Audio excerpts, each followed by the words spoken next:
Hey everyone, today on Brilliant Builds, I'm going to show you a quick and easy way to update the look of your island.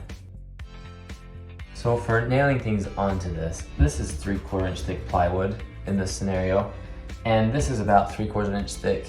This was a 1x6 that I ripped down to the 4 inches.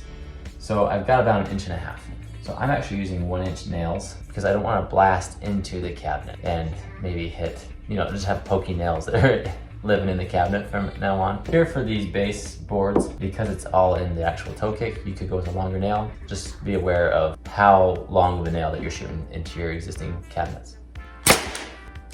What I'm doing now is I've cut this right here with a miter, and I'm gonna cut another little piece that's gonna return back into this toe kick, and then I'll do another piece that's gonna make a little cap right here across the front. So you have 3 pieces that's gonna make up this little return right here. So I made this little piece, and this is mitered right here. What this does is this wraps around like this, and I'll be able to glue it right there. So I put some of the accelerant on right there, and then glue it on. Now we're gonna measure from here to get these vertical stiles. They're gonna go up and down. What I've done now is I've taken some baseboard, because it's about 1/2 inch thick as opposed to the 1x6, which is just shy of 3/4 inch thick. And I've made these 2 pieces out of it. So I wanted these to be 3¼ inch wide. So I actually ripped these on my miter saw. This is a 46-degree angle. And what that 46-degree angle does is it makes it so that you can make the front edge absolutely perfect on these. So that way you get a nice, tight, clean joint right through here. And then you can also have room to put glue on the backside. If you do it at a true 45, a lot of times it'll open up the tip of this miter right here and just won't look nearly as good.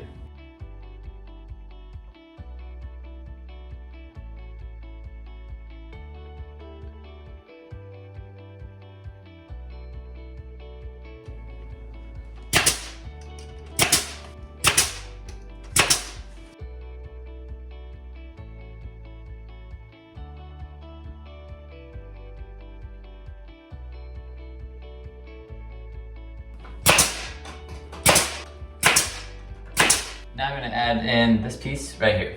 A little trick on those other vertical pieces is I have this nice eased edge that's right here. That just comes factory standard. This is a piece of 4-inch base that I've ripped down to 3¼ inches. But now see, when I've ripped this is really square. So I'm gonna use as a trim router with a little round over bit. I'm gonna make that same eased edge on both sides, and it's just gonna look a whole lot prettier. If you don't have one of these, I used to just take a palm sander and I would just round this over until it looked the same as this.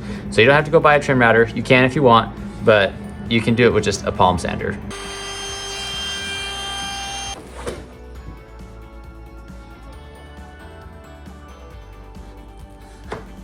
So what now I've done is I've cut this middle one right here to length, and now I just need to center it between these 2.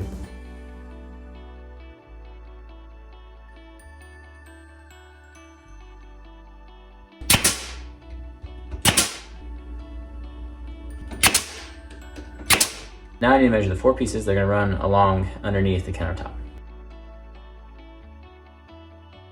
On these pieces, make sure you round over these edges too.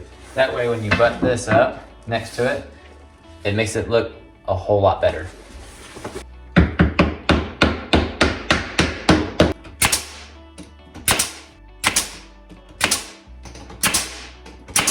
Now a little putty, sanding, caulk, and some paint, and you're good to go. Thanks so much for watching. Make sure you hit that subscribe button for more videos like this, as well as hit the like button if you liked it. If you didn't like it, hit the dislike button twice. Thanks so much again. Bye.